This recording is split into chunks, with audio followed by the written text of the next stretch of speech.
Hi there. So this is video 3. As yet there's no title for this project that this is part of. So I can't really give it, I'm just calling it current project because, as I say, I've got no title for the overall piece yet, and it's highly likely to become part of that piece.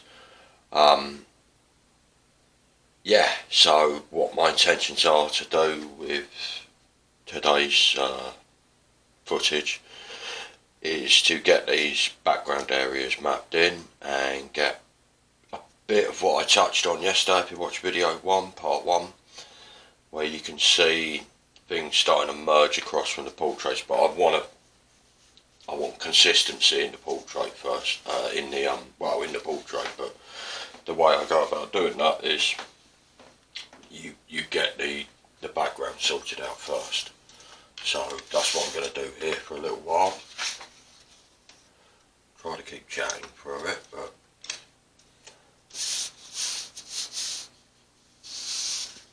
hopefully my head won't get in the picture too much for you with this.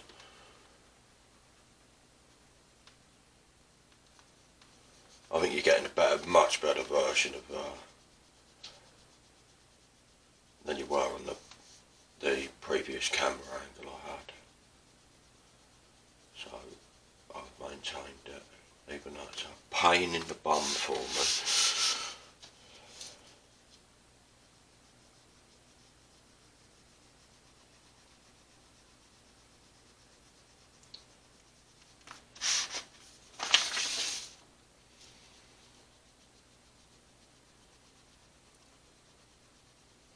Yeah, as I was saying, I think in video 1 yesterday, I'll start getting, because you can see what's happening.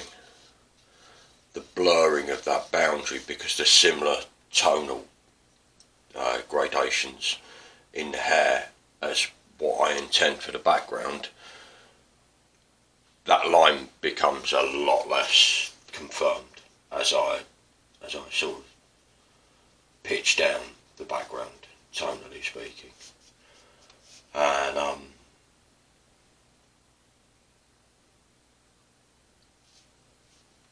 that means a lot of it will hang off of, well, I'm assuming a lot of it will hang off of the jawline, which is a persistent feature, and because there's heavier contrast between the tones, I can play with that a little more. So that's what I'm hoping I can work with additional. Every so often I'm going to bust the line like I have done there, because I think it's important.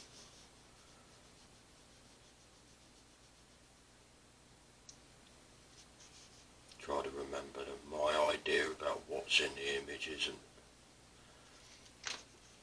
That's what I like about having the squares in the background and across it, is there's continuity across the whole image. And I've had debates with people, several people, about whether that flattens an image or whether it, I don't think it does. It depends what you do with the squares, just like it depends what you do with the canvas.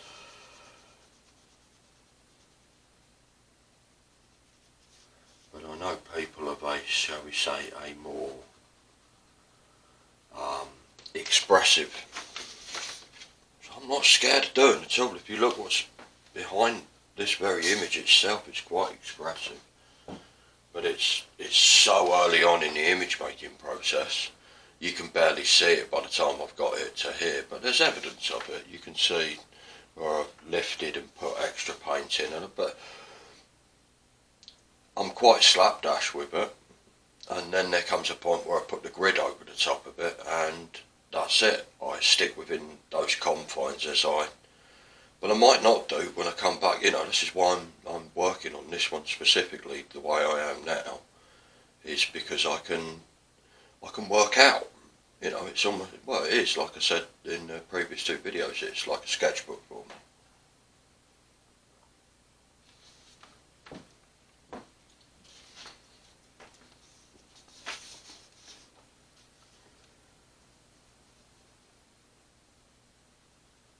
So it has, you know, it's definitely got practical use to me.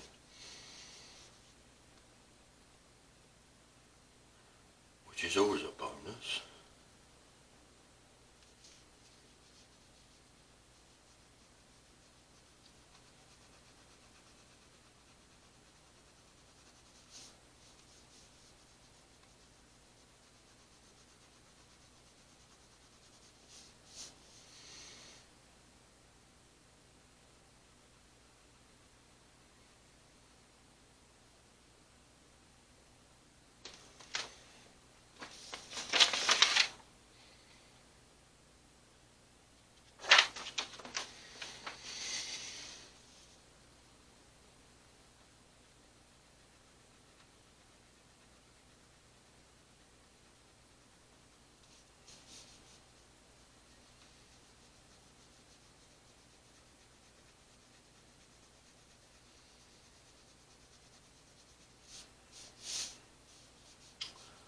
So I wonder how many of you are going to go for the neural link then? Have you been reading about that? I think I'll let other people be the guinea pig on that.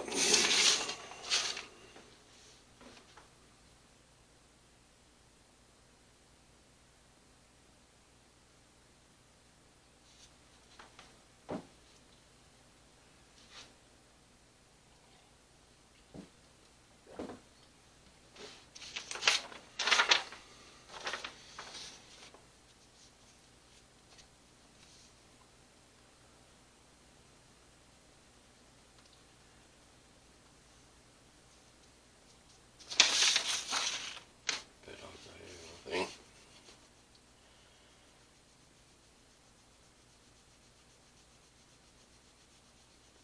I mean, the added advantages is when you get, sorry about that, when you get this far into it,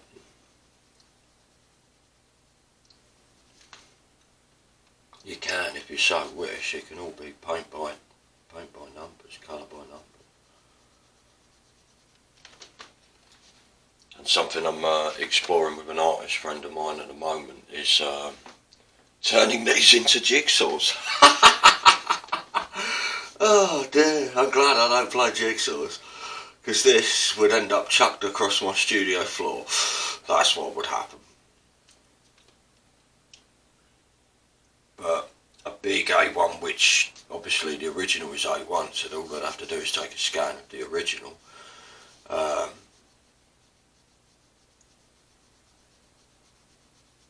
Jigsaw of this. I've got ones that are even though this looks complicated, I reckon I've got ones more complicated than this, and it's gonna be well, the final image will be immensely complicated compared to this. It's 5 times A1 in both directions,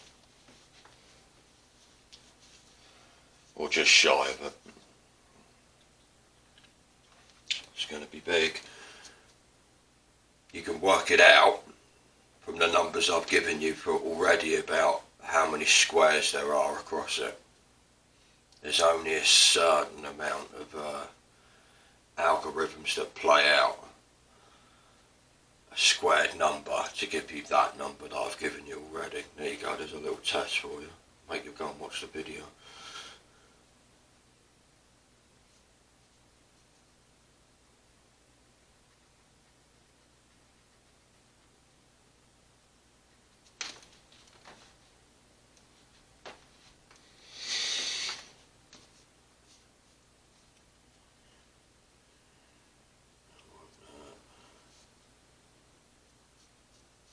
The camera again. Let's hope not.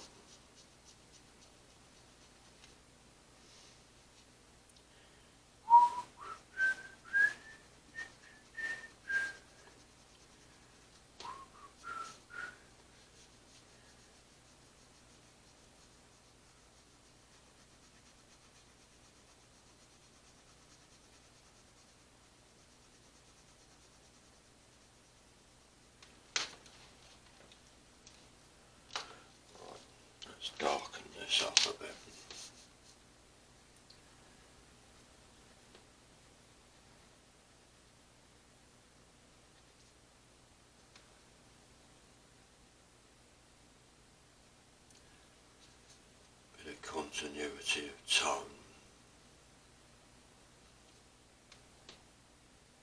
Sounds like a band.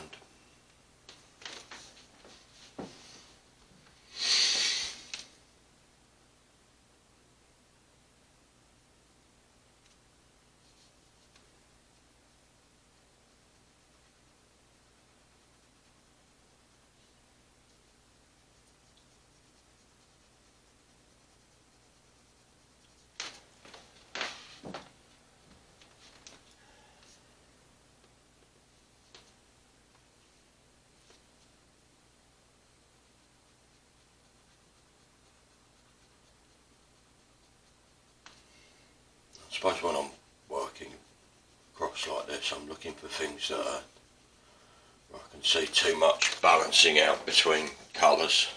Not so much within the portrait, because I know I'm going to work back in across that, but if there's too many, like this concerns me up here, too much of that blue. But I do like how that's feeding down into that line that's coming down across her face there, which feeds the three-dimensional qualities of that portrait. Second in from the left.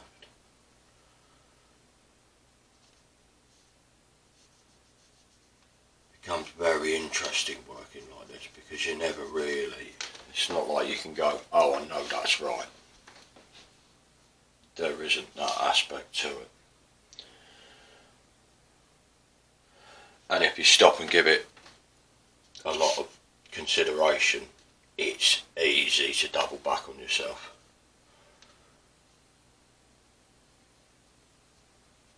What I found working on the original was, this one's taken longer than the others, but it's a bit difficult because I've had multiple other projects on the go as well, so it's difficult to assess whether it's, but I think there's a lot of, what I didn't sort of factor into my estimations of time was how much decision making there was going to be with the colour aspect of this, which obviously there's a lot, an awful lot of decision making that goes into the colour aspect of the original for this image, and so it's taken quite a while, and I had to be quite focused about, right, get as many of the minutiae details catalogued in colour, there's a name for the show, as possible. And as you can probably tell if you've watched any of these videos of me working and me with my commentary, digression is a particular, I've probably got a gift for that like I have for painting, and it's easy to, I'm good at that scan focusing, I can pick a lot up through scan focus, but I haven't got that, I think I can do the intense focus, but I don't really think it's that helpful for being creative, to be honest with you. I know quite a few intensely focused people, and if they are artists, they're good at one thing. They don't, the meta picture isn't something they seem to be, and quite often to their advantage. I'm not telling them how to work, not by any stretch of the imagination.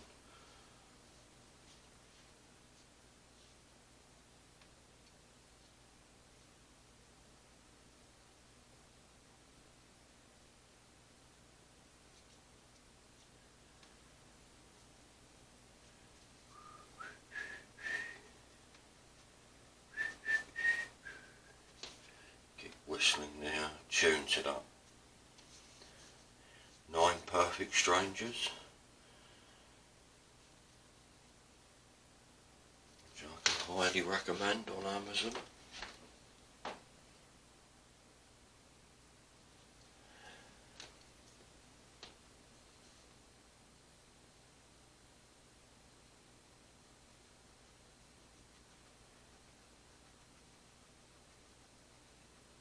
So much so I'm going to have to get the book for it, I think.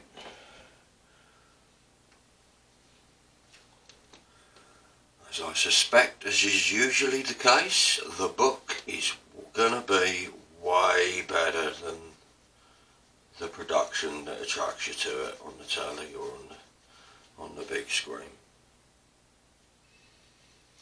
Although I am hearing about, I've never actually read Frank Herbert's Dune series at all. I've got a lot of friends who have, and I've even got a friend who has recently, knew the books anyway, but went back over them because the new film coming out. And yeah, he's not the only one that's said this. I've heard this a couple of times, that going back to them now as opposed to when he read them when he was in his late teens, early 20s, it's all pretty mundane, because it's the blueprint for most space opera. And so you've seen it all before. So it's kind of put me off a bit. Because for me they're a bit like, I've never read any of the Lord of the Rings series. I'm not interested. I find that fantasy, I don't know why, but I find that fantasy aspect, well, that fantasy, and I don't know, I'm not, these are just my personal opinions. If it works for you, have at it. I hope it pays dividend. For me, this is just purely for me. I'm not saying this is how it is, but I'm just saying this is my opinion of it. I tend to relate that stuff. Now, maybe I'm deeply erroneous in this thinking, quite plausibly, but I tend to relate that stuff to being, oh, I've got friends who aren't going to like this. It's adolescent, to me. It is a bit anyway. I find it a bit adolescent. Just as I find the fascination with superheroes a bit adolescent, because, I don't know, I'm reasonably into Greek mythology. I know a little bit about it. It's just Greek mythology, by and large. A few flashy bits added here and there, but and I find it's the same thing going on there. It's like, go and look at the stuff where this was done first, and it was probably done better. Because at the minute that you start realising that, you start thinking, well, how the hell did they get to these places? We've got here through tech-assisted thinking, but they got there through thinking purely on its own merits. It's not just I mean, a lot of it in the West is going to be Greek mythos, but any kind of mythos. I mean, I said this in a previous video, that, you know, something that the Greeks seem to have arrived at is the division between, or the difference between mythos and logos. And logos is what I'm doing right now when I'm talking to you, and you know, things are black and white. They're either, you know, it's done in history, it's done or it's not done. It's yes or no, it's left or right, male or female. It's binary. And mythos isn't like that. Mythos is well, it's just subconscious. There's no order to it.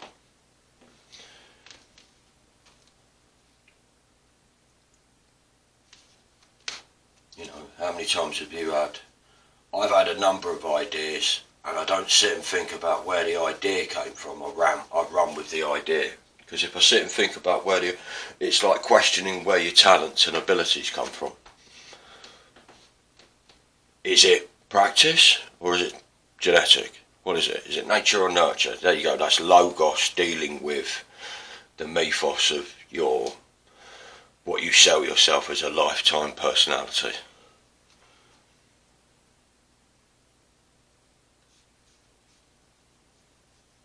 And for me, them hitting on that sort of stuff 3,500 years ago with abacuses, it's pretty impressive. And it hasn't changed much, really. We're still doing it. You know, people still queue round the corner at their cathedrals of light. It's just that it's technologically involved. You're staring at the silver screen. I think it was H.G. Wells who said that stadia will be like the cathedrals of the future. You're going to argue with that? It's pretty accurate.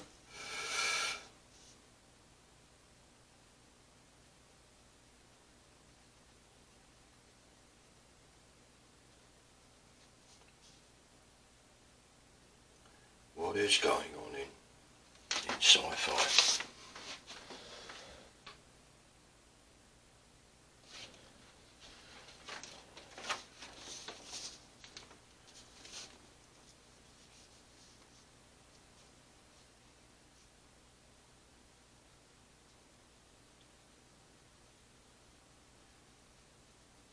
Terence McKenna. Those of you will know there's a clue to my past.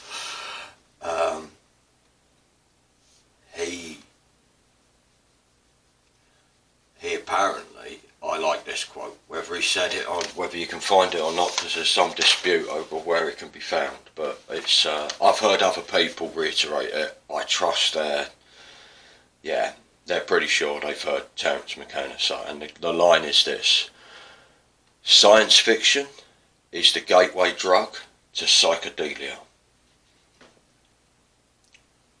And I think what he means by that is that this going out into external space and visiting the infinity of our universe is going to mean a dramatic change in the way that we look at ourselves. You can't go out there and play this sort of colonisation that we've played out on this planet. It's, well, I don't think it's going to be, you're playing bigger fish theory outside of the confines of the physical realm in which you which you fostered your culture in. Good luck with that. We are probably going to bump into things more advanced than we are. And it's probably not a good long-term contingency plan to expect to appropriate and colonise any adversaries. And that's the problem, is the adversary issue. Is, are you projecting this? Sometimes your biggest adversary is an ally to your psychology. It's about you getting past that trauma.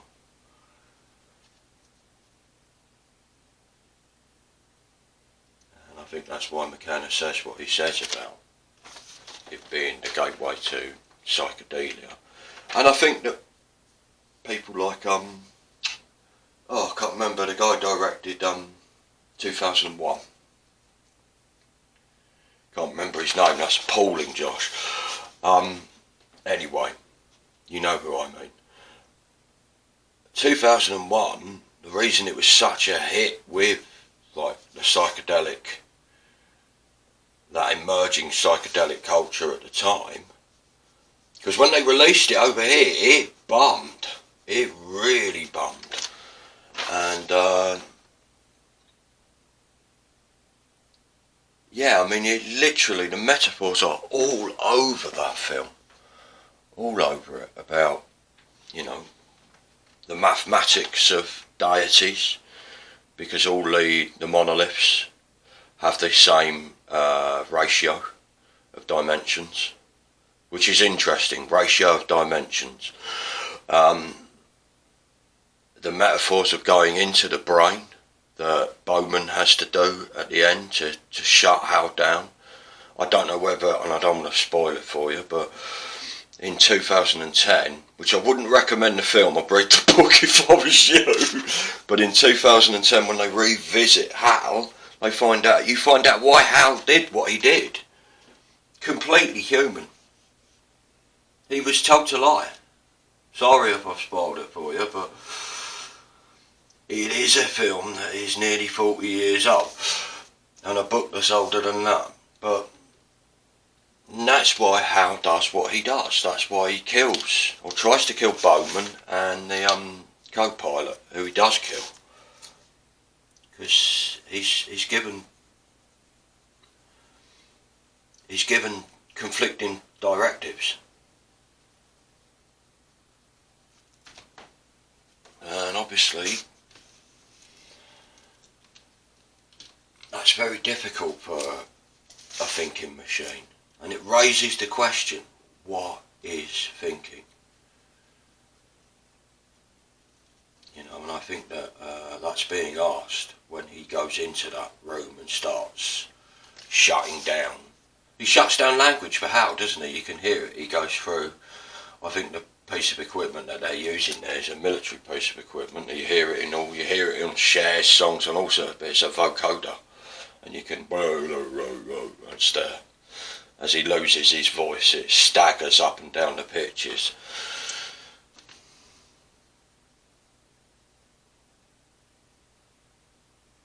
Stanley Kubrick. That's it. It'll crop up in my memory banks at some point. Yeah, and the reason that's such a cult film for sci-fi fans is because that's what he's saying. You know, space baby at the end that travels back to Earth. He finds another monolith up by Jupiter. Oh my God, it's full of stars. What is going on here? Then it's a pit, and then it all becomes, you know, he uses the latest, which obviously isn't that advanced by today's standards, but there's a lot of strange animation techniques going on at the end of that film, in order to induce that, or get as close to that sort of, that state, well, that they call ecstasis. That's a Greek word. Getting outside of yourself. And I think that's what's, if we're going to go and travel in the infinities that are the universe, then we need to have traversed the infinities of the internal universe as well, and it is infinite. Right, I'll pull that back a bit because I think you've lost the top half there, but I think we're coming to the end of this now. So again, you know, I've done quite a bit in the background here, and it will be for sale at the end. I hope the running commentary on sci-fi again, which has obviously been prevalent on my mind. I was thinking about June the minute I got up. Yeah, and I'll probably babble on about it again because I'm going to do another half an hour past this, so there'll be a part 4 to this, which will be straight on from this. I can see it stretching past part 4. But I think it's probably the most successful. I don't know. People have differing opinions on that, but thanks for watching and listening to me blather on. Yeah, tune in for the next half-hour instalment. I've got quite a bit done in this lower part. There's still a bit too much of these blues, which are too close to this side of the face, so I'm going to go through and knock them back. I'm not so sure about what's going on with the chin there, but then I can start working back it. I should be working on the portrait by the end of the next half hour, and then it shouldn't take too long past that. But if you can give me a like and a subscribe, I'll be, you know, that'd be really helpful. And I'll see you on the other side. Thanks for watching. I'll just carry on here. It's going to bleed in through to the next